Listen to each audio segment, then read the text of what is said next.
there's a dangerous person where we're not able to ask for bail, and absurd results like the result in this case will ensue. They wrote this woefully inadequate law. They need to fix it.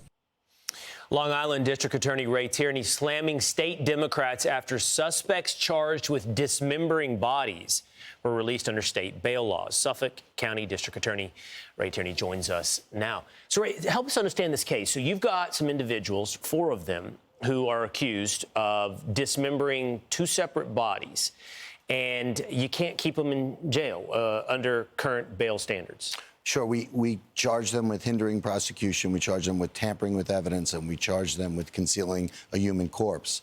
But under our bail laws, we can't ask for bail because we can't consider dangerousness. The standard you'd ask for a judge there is that the dangerousness, meaning the likelihood of something else happening. That's not in the current state bail standard laws. But Kathy Hochul, the governor of New York, has said to you directly, we'll charge him with something more than charge him with murder. She said specifically, I think, do your job. Yeah, I mean, I think that the frustration there is, you know, in today's day and age, if you look at this case, you've got blood.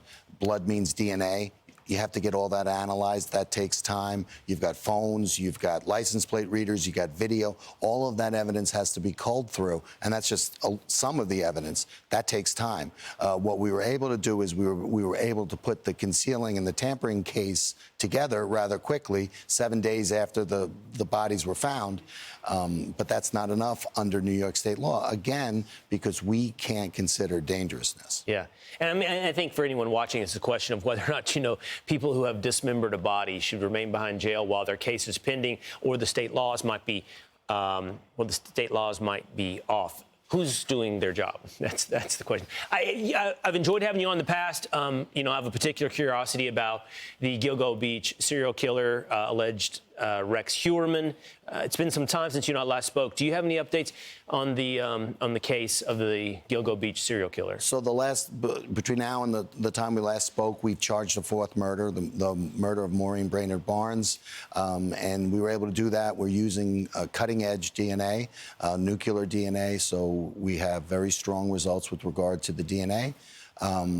That is the end of the so-called investigation of the so-called Gilgo 4. So we're turning to the prosecution of that. We're continuing to investigate those murders, but we're also investigating all of the other murders on Gilgo and elsewhere. And you know, it's interesting, right, just to tie these two things together. So obviously an alleged serial killer remains behind bars. But again, dangerousness isn't used in New York, right? So it's about flight risk.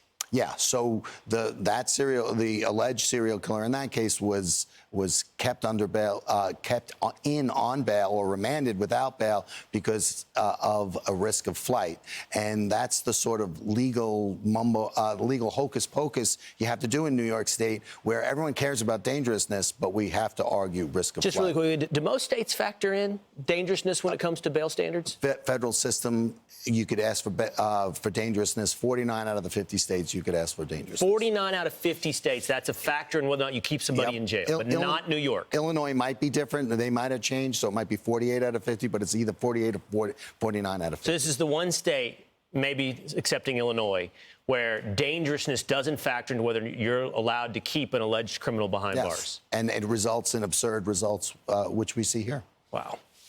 Always great to talk to you. Thanks for catching us up on both of those important cases you. And the New York State bail standards. Ray Tierney. I'm Steve Doocy. I'm Brian Kilmeade. And I'm Ainsley Earhart. And click here to subscribe to the Fox News YouTube page to catch our hottest interviews and most compelling analysis.